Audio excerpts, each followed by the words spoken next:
लेकिन यहाँ पर दुर्योधन जो है वो ओवर कॉन्फिडेंस है, और हम सभी जानते हैं कि कॉन्फिडेंस अच्छा है, वो आपको जीत के करीब ले जाएगा, वो आपको जीत दिलाएगा। लेकिन जो ओवर कॉन्फिडेंस है वो हम सभी जानते हैं कि आपको आसमान से जमीन पे लाके खड़ा कर देगा। तो पहली बात तो अपने गुरु से इस प्रकार के शब्द कौन कहता है, और आपको उनके सामने नतमस्तक होना चाहिए और पूछना चाहिए, और अपने गुरु से विनम्र होकर यह कहना चाहिए था कि आप ऐसे कुछ लूप होल्स मुझे बताएं उनकी सेना के, तो ऐसे कुछ लूप होल्स हो जिसको क्रैक करके जो है मुझसे हरा सके। एक गुरु को अपने शिष्य के बारे में ये पता होता है कि उसकी क्या स्ट्रेंथ है, उसको ये भी पता होता है कि उसकी क्या वीकनेसेस हैं। और भीष्म पितामह ये भी जानते थे कि परम श्री कृष्ण परमात्मा वो पांडवों की सेना की तरफ से, वो पांडवों की सेना में उपस्थित है, और श्री कृष्ण के सामने भीष्म पितामह को पता था कि दुनिया की कोई भी शक्ति अधर्मियों का साथ देने वालों को कभी विजय नहीं दिला सकती।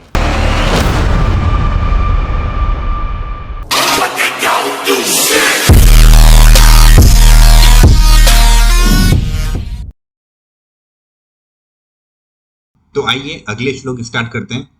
तो अभी तक यहाँ पर दुर्योधन ने द्रोणाचार्य को जो है वो पांडवों की सेना से अवगत करवाया कि उनकी सेनाओं में कौन कौन से योद्धा हैं। लेकिन अब यहाँ पर दुर्योधन अपनी सेना के जो भी योद्धा हैं, जितने भी अजय हैं, जिन्हें हराना लगभग असंभव है, उन्हें द्रोणाचार्य को अपनी सेना से अब वो उन्हें अवगत करवाता है। चलिए श्लोक देखते हैं। अस्माकं तु विशिष्टा ये तानि बोधद्विजोत्तम नायका मम सेनस्य संज्ञार्थ तान ब्रह्मी विमिते। क्या अर्थ निकला इसका? हे ब्राह्मण श्रेष्ठ, हमारे पक्ष की ओर के उन सेना नायकों के संबंध में भी सुनिए जो सेना को संचालन करने में विशेष रूप से निपुण है। अब मैं आपके समक्ष उनका वर्णन करता हूँ। यहाँ पर एक शब्द का प्रयोग हुआ है द्विजोत्तम, जिसका मतलब होता है ब्राह्मणों में श्रेष्ठ। दुर्योधन ने अपने जो गुरु हैं द्रोणाचार्य, उनको ब्राह्मणों में श्रेष्ठ बोला है। ये कथन उसने जानबूझ के बोला है। जानबूझ के क्यों बोला है?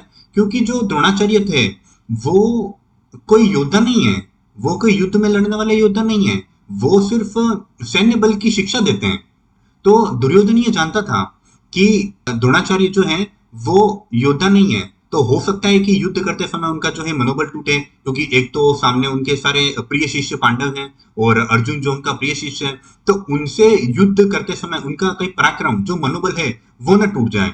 और दूसरी तरफ वो अपना और द्रोणाचार्य का, अपने गुरु का मनोबल बढ़ाना चाहता था, इसलिए वो अपने गुरु को यह कहता है कि हमारी टीम में, यानी कि हमारी सेना में भी जो है वो अजय अजय खिलाड़ी हैं। ऐसा नहीं है कि पांडवों की बातें, यानी कि भीम की बातें, अर्जुन की बातें, हमारे भी टीम में, हमारे भी सेना के अंदर ऐसे अजय योद्धा हैं जिनके कारण हम ये युद्ध जीत सकते हैं और अवश्य जीतेंगे।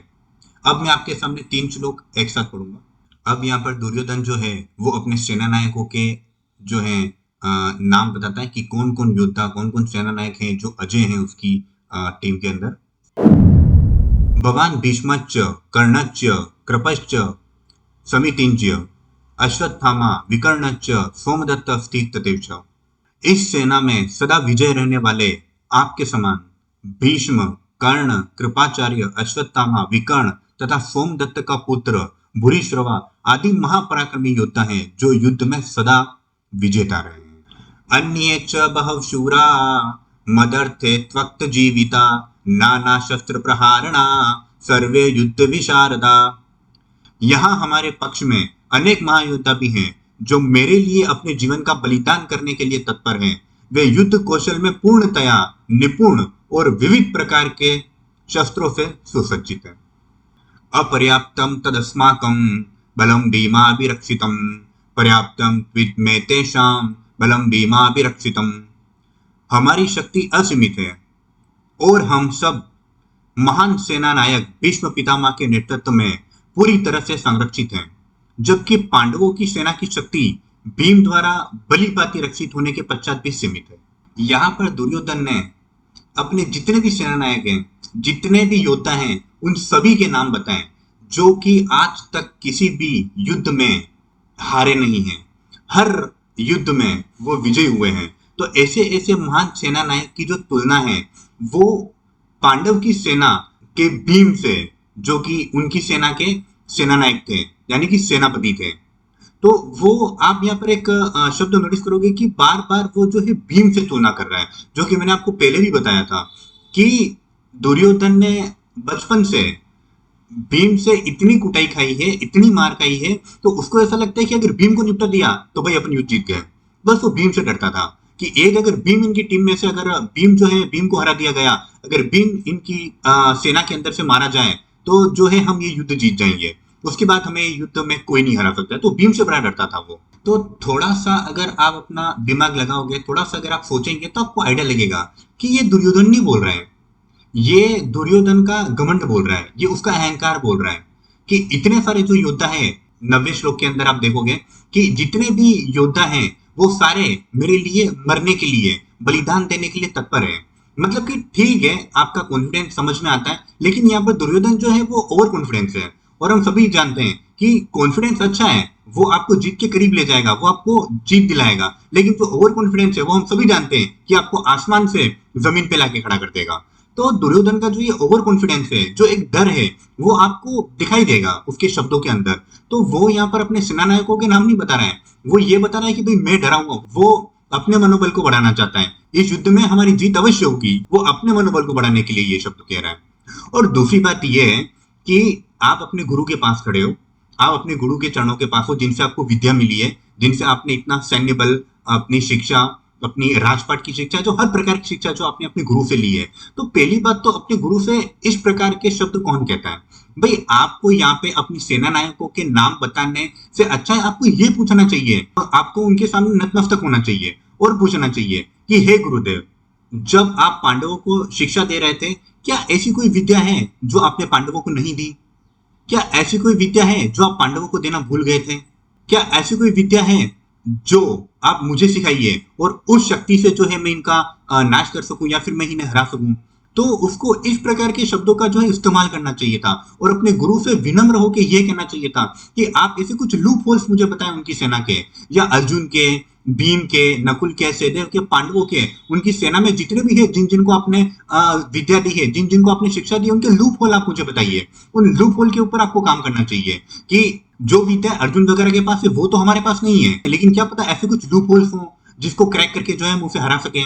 आपको इस प्रकार की वार्ता जो है वो अपने गुरु से करनी चाहिए। एक गुरु को अपने शिष्य के बारे में ये पता होता है कि उसकी क्या स्ट्रेंथ है, उसको ये भी पता होता है कि उसकी क्या वीकनेसेस हैं। तो आप अपने गुरु से ये पूछिए कि अर्जुन की वीकनेस क्या है, भीम की वीकनेस क्या है, लेकिन आपका दिमाग वहां चल ही नहीं रहा है।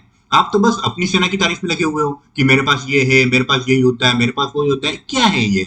तो आप देख पा रहे होंगे कि किस प्रकार की यहाँ पर मनस्थिति जो है दुर्योधन की है। वो बोलते हैं ना कि विनाश काले विपरीत बुद्धि, तो बस वही चल रहा था दुर्योधन का।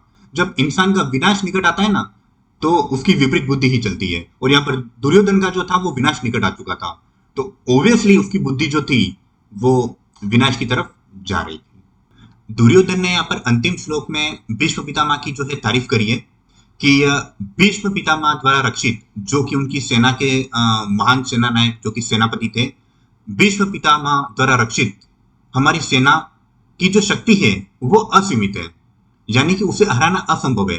क्यों? क्योंकि जो भीष्म पितामह थे उन्हें इच्छा मृत्यु का वरदान प्राप्त था, यानी कि वो अपनी इच्छा से मृत्यु को प्राप्त कर सकते थे और अपनी मृत्यु का समय निश्चित कर सकते थे, यानी कि जब वो चाहेंगे तभी उन्हें मृत्यु आ सकती है।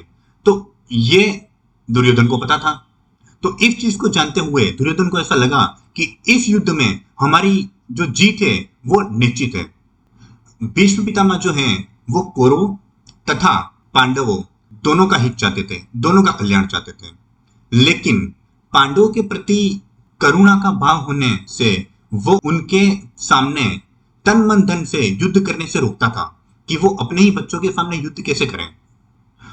और भीष्म पितामह ये भी जानते थे कि परम श्री कृष्ण परमात्मा वो पांडवों की सेना की तरफ से, वो पांडवों की सेना में उपस्थित है, और श्री कृष्ण के सामने भीष्म पितामह को पता था कि दुनिया की कोई भी शक्ति अधर्मियों का साथ देने वालों को कभी विजय नहीं दिला सकती है।